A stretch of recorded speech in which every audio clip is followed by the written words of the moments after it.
সঙ্গে গায়বী আওয়াজ আসবে, মান সাদাকা আবদি, আমার বান্দা সত্য কথা বলেছে। আবার গায়বী আওয়াজ আসবে, ওয়ালবিসু মিনাল জান্নাহ ওয়া আফরিশু মিনাল জান্নাহ ওয়াফতাহু লাহু বাবান ইলাল জান্নাহ। জান্নাতের একটা পোশাক বান্দাকে পরিয়ে দাও, জান্নাতের একটা বিছানা বান্দার কবরে বিছিয়ে দাও। ওয়ালবিসু মিনাল জান্নাহ ওয়াফতাহু লাহু বাবান ইলাল জান্নাহ, এবং জান্নাতের সাথে তার কবরের একটা দরজা করে দেওয়া হয়। আবার গায়বী আওয়াজ, নামকা নাওমাতুল আরশ, বান্দা নবদুলহানের মতো ঘুমিয়ে যা, আর কেউ ডিস্টার্ব করবে না, আর কেউ সমস্যা করবে না, আর কেউ এসে ডাকবে না, বান্দা আরামের সঙ্গে ঘুমিয়ে যাবে। কবে ইসরাফিল এসে সিংহায় ফুঁক দিবে, তারপরে ফেরেশতা এসে জাগাবে, এর আগে আর কেউ বান্দাকে জাগাবে না। কিন্তু মুসলমান হয়ে যদি না মরে, মরার পরে মুসলমান হয়ে গেছে, সুন্দর করে জানাজা পড়া হয়েছে, এদিকে মানুষ মারা গেছে, ওদিকে বাড়িওয়ালা এসে হুজুরের কাছে, হুজুর আব্বা আমার মরে গেছে, একটা খতম করে দাও। কি ঘরে লাশ পড়ে আছে, ইমাম সাহেবরা গিয়ে তার ঘরে খতম করছে, ইমামেরও ছাড় নাই, আর মুসল্লিদের তো কি ওই ইমামেরও ছাড় নাই, আর মুসল্লিদেরও কোনো ছাড় নাই। বলে তো কার জন্য পড়ছিস বল, বলে লাশ সামনে রাখা, বলে ওমার কোরআন জানে, বললে না। কি আরে যে কোরআন জানে না তার জন্য যদি কাবা শরীফের ইমাম এসে কোরআন পড়ে, ও লাভ ইমামের হবে, তোমার কোনো লাভ হবে না। আর সোনার বন্ধু আল্লাহওয়ালা ভাইরা, খাস করে মন কান খুলে শুনে নেন, ইমাম খতম পড়েছে, ইমাম নাস্তা করবে, বিনা নাস্তায় আমরা আসবো না। সারা মতির দোকানের মাল, জলযোগের মিষ্টি ইচ্ছা মতন নিয়ে আয়, মাল ইচ্ছা মতন খাবো, খাওয়ার পরে আবার খালি হাতে আসবো না, বলবো আগে পকেট ভর। হ্যাঁ না না, লাভ কার হলো, লাভ কার হলো, আমার লাভ হলো, আপনার কিচ্ছু হলো না, আপনি ঘোড়ার ডিম পাবেন। সত্যি বলছি, একদম বাস্তব, কারণ মেম্বারে বসে আছি, এখান থেকে আপনাকে ধোকা দেব না।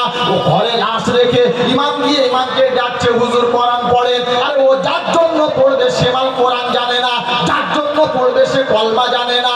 ওই রকম মাল যখন মারা যায়, ফেরেশতারা ওর মউতটাকে, ওর রূহটাকে আসমানে যখন নিয়ে যায়, আল্লাহ পাক বলে দরকার নাই, আসমানের ফেরেশতা বলে দরকার নাই, যেখান থেকে এনেছিস ওর রূহ ওখানে দিয়ায়, আমাদের ওর রূহ আমরা নিয়ে যেতে পারবো না, পচা গন্ধ বার হচ্ছে, দুর্গন্ধ বার হচ্ছে, ওটা আসমানে নিয়ে যাওয়া যাবে না।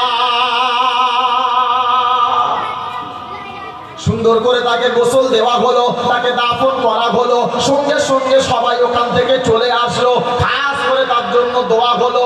আমরা ইমামরা ওসব কিছু দেখি না, কে মরেছে ওটা দেখি না, মদখোর না জুয়াখোর এটা দেখি না, গাঁজাখোর না তাড়িখোর এটা দেখি না। সারাটা জীবন জুয়ায় মাল নষ্ট করেছে, সারাটা জীবন মদ খেয়ে মাল মরেছে, আর ওই রকম মাল যখন মারা যায়, কিচ্ছু করার নাই আমাদের, আমাদেরকে গিয়ে তার কবরে হাত তুলতে হয়। হ্যাঁ না না, বলেন। সোনার বন্ধু আল্লাহওয়ালা ভাইরা, আল্লাহ নবীর কলিজার টুকরা চাচা আবু তালিব, কি নাম? আবু তালিব আল্লাহ নবীর দায়িত্ব নিয়েছিল। আব্দুল মুত্তালিব মারা যাওয়ার সময় আবু তালিবকে দায়িত্ব দিয়ে চলে গেল। আবু তালিব ভাইপোর সুন্দর মতন খেয়াল রাখলো। যতদিন আবু তালিব দুনিয়াতে বেঁচে ছিল, আমার নবীর উপরে একটাও চুলের আঁচড় আসতে দিল না।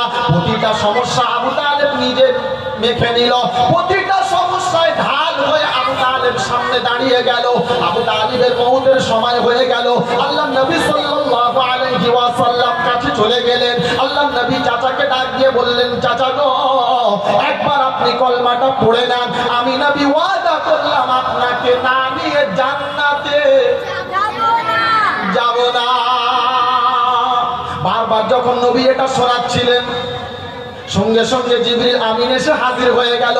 ইয়া রাসূলুল্লাহ, ইয়া হাবিবাল্লাহ, ইয়া রাসূলুল্লাহ, ইয়া হাবিবাল্লাহ, এটা কি হচ্ছে? এটা তো আপনার দ্বারা শোভা পায় না। কারণ আপনি কাকে কি বলছেন? হেদায়েত দেওয়ার মালিক কিন্তু আপনি না। ইন্নাকা লা ইন্নাল্লাহা ইয়াহদি মান ইয়াশা। নিশ্চয় হাবিব আপনি কাউকে হেদায়েত দিতে পারেন না, হেদায়েতের মালিক কে? আল্লাহ। হাবিব আপনি হেদায়েত দিতে পারেন না, আপনি যত চেষ্টা করেন ওর জবান থেকে কলমা বা। চাচা মারা গেল, আল্লাহর নবী কবরে নিয়ে চলে গেল, আবু তালেবকে রাসূল নিজে দাফন করলো, সবাই বাড়িতে চলে গেল, আল্লাহর নবী হাত দুখানা তুলে দিল, আয় আল্লাহ, সারাটা জীবন চাচা আমাকে খেয়াল রেখেছিল, আল্লাহ আমার চাচাকে যেন জাহান্নামে দিও না, আল্লাহ আমার চাচাকে তুমি ক্ষমা করে দাও। আবার জিবরিল আমিন এসে হাজির হয়ে গেল, ইয়া রাসূল